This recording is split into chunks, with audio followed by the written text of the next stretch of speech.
দেখ ওরা শুনতে দাও না।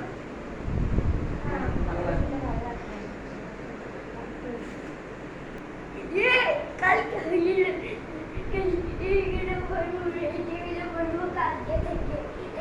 কালকে থেকে কেন এখন থেকেই পড়ো, সমস্যা কোথায়?